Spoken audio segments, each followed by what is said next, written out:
안녕하세요. 이가피 교수의 신간 읽기입니다. 오늘 리뷰해 볼 책의 제목은 미움받는 식물들. 존 카디너 지음, 강유리 옮김, 윌북에서 22년 7월 8일에 출간하였습니다. 원제는 Lives of Weeds, 2021년 코넬 대학에서 발간된 책입니다.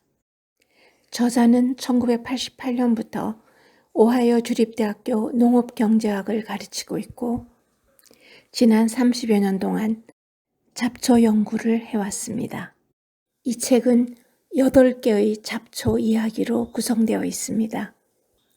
이 책을 택한 이유는 사람들로부터 미움을 받는 식물들이 어떤 것이 있으며 그리고 왜 미움을 받게 되었는지 궁금해졌기 때문입니다. 저자는 머릿말에서 이렇게 말합니다. 오랜 시간 잡초를 관찰하다 보니 잡초에 대한 생각이 달라졌다. 잡초와 인간의 상호작용이 보이게 된 것이다. 또한 잡초가 자연, 정원 가꾸기, 음식 등에 대한 우리의 신념, 태도, 행동과 깊숙이 얽혀 있다는 사실을 깨달았다. 이 책에서 나는 인류의 삶에 끼어든 잡초에 대해 그리고 잡초와 인간의 길고 복잡한 관계를 탐구해 보고자 한다. 나는 각기 다른 잡초의 역사를 보여주는 8가지 잡초를 골랐다. 민들레는 인간의 인식과 사회적 관념이 변하면서 잡초가 되었다. 어저귀는 미국 건국의 발자취 속에 생물의 힘을 무시한 기업가들의 헛발질이 더해져 골칫거리 식물이 되었다. 기름골은 작물이기도 한 잡초인데 쌍둥이인 추파와는 달리 빈곤과 방치의 종이 되는 길을 택했다. 미국 남부를 대표하는 플로리다 베가위드는 노예 상인과 기회를 쫓아 미국에 발을 디딘 사람들과 끈끈한 꼬투리 덕분에 의도치 않게 씨앗이 퍼졌다. 눈에 띄지 않던 망초는 유전공학의 발달에 따라 제초제 저항성을 획득하면서 예상치 못한 잠재력을 뽐내게 되었다. 비름은 똑같은 실수를 반복하는 인간의 성향 덕분에 성공적인 잡초가 되었다. 돼지풀은 전쟁과 경제개발의 여파를 타고 강변에서 농경지로 진출했고 전 세계로 전파되었으며 기후변화 속의 오염된 토양에서 잘 자라는 능력을 발휘했다. 강아지풀은 제2차 세계대전 이후 농업의 확장으로 대평원에 진출할 길이 열리면서 주요 잡초가 되었다. 자연의 리듬에 관심을 기울이는 것만으로도 잡초를 예측하고 대처하는 것이 가능하다는 것을 알려주는 강아지풀은 인간과 잡초의 공존과 지구의 미래에 대해 힌트를 제시한다. 모든 잡초가 그렇듯이 이 8종은 모순적이다. 혐오의 대상이자 흠모의 대상이고 무용지물인 동시에 필수적인 작물이며 뿌리 뽑아야 할 대상이면서 유용한 유전자원이다. 식물계의 깡패인 잡초는 언제나 승리한다. 어떻게 이럴 수가 있을까? 이러한 의문에 대한 답은 그냥 두었으면 큰 영향을 미치지 않았을 하찮은 식물이 인간이라는 공범의 도움으로 잡초가 되기까지 거쳐온 길에 숨겨져 있다. 그 길은 잡초마다 다르지만 모두 식물의 진화가 인간의 행동과 뒤얽혀 발생했다는 공통점이 있다. 잡초는 동반자인 인간처럼 다른 개체의 희생을 담보로 자원을 차지하는 기회주의자다. 잡초는 유전적 변화를 통해 인간에게 저항하고 인간은 잡초를 그럭저럭 견딜 만한 존재로 만들 기회에 저항한다는 차이만 있을 뿐 잡초와 인간 모두 서로에게 저항해 왔다. 하지만 어리석음을 과시하는 것은 인간뿐이다.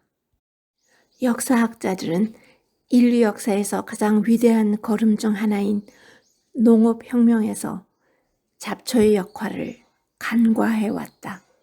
학교에서 우리는 대략 12,000년 전에 세계의 몇몇 지역에서 영리한 사람들이 식물을 재배하고 작물을 길들였다고 배웠다.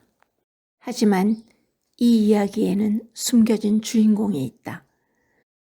사실 인간의 정착과 문명을 초래한 것은 잡초였다. 초창기 농부들이 씨앗을 뿌리고 꺾꽂이를 해놓고 몇 달 뒤 돌아와 보니 밭에 자라나 있는 것은 수확할 작물이 아니라 잡초였다. 정착 생활을 하게 된 근본적인 요인은 밭에 쪼그려 앉아서 끊임없이 잡초를 제거해야 했기 때문이었다.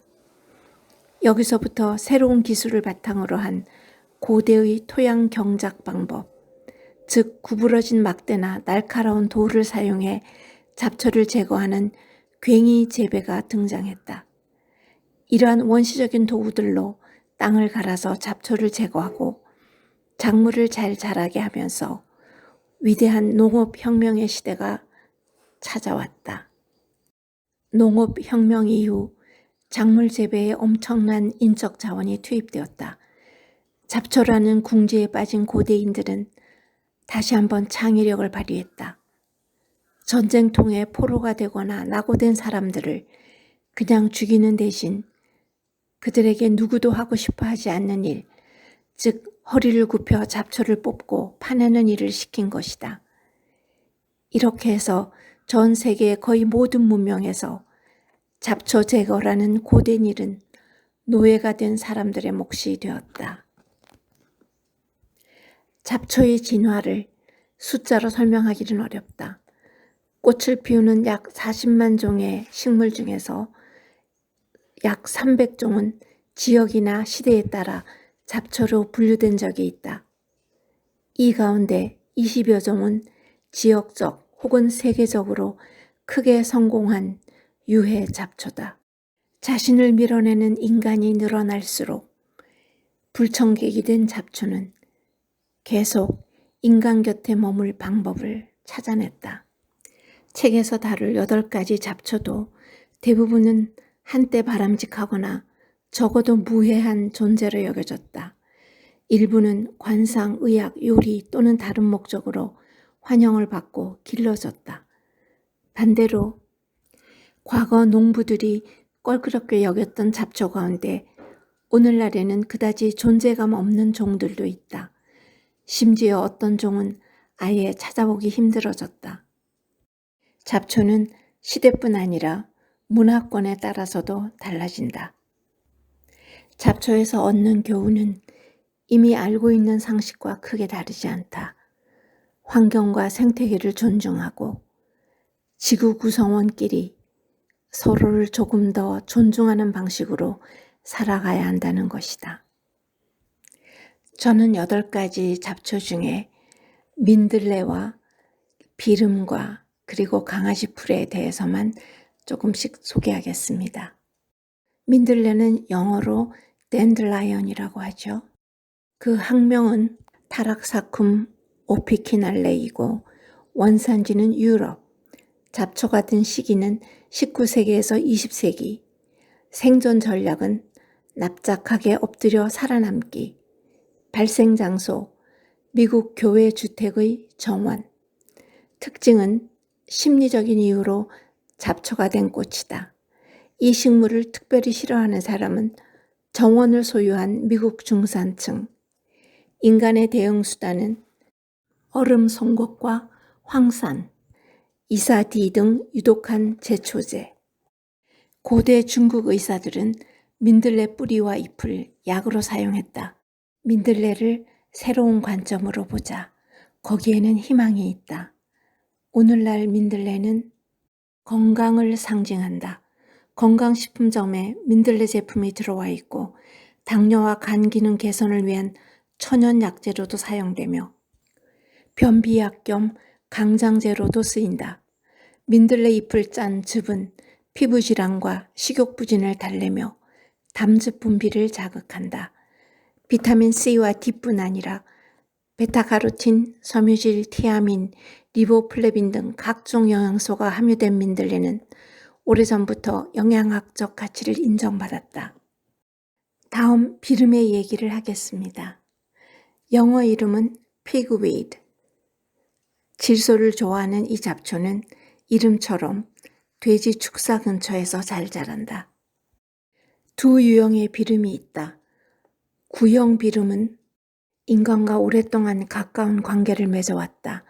아마도 이것은 우리가 초봄에 먹는 비름나물이 여기에 속하는 것이 아닐까 제가 추측해 봅니다. 그리고 두 번째는 신형 비름입니다. 이것이 최근에 와서 그야말로 옥수수밭의 가장 큰 적이 된 잡초입니다. 비름의 특징은 화학적 제초제에 대응하는 능력이 유난히 뛰어납니다. 즉 유전자의 변형, 새로운 돌연변이 등을 통해서 독한 제초제가 나오면 3, 4년 있다가 진화된 형태로 다시 무성해진다는 것입니다. 마지막으로 강아지 풀은 학명은 세타리아 파베리, 영어로는 폭스테일이라고 불립니다. 원산지는 중국, 잡초가 된 시기는 현재입니다. 생존 전략은 빈틈 파고들기, 발생 장소, 대규모 옥수수와 대두밭. 특징은 뛰어난 가소성입니다.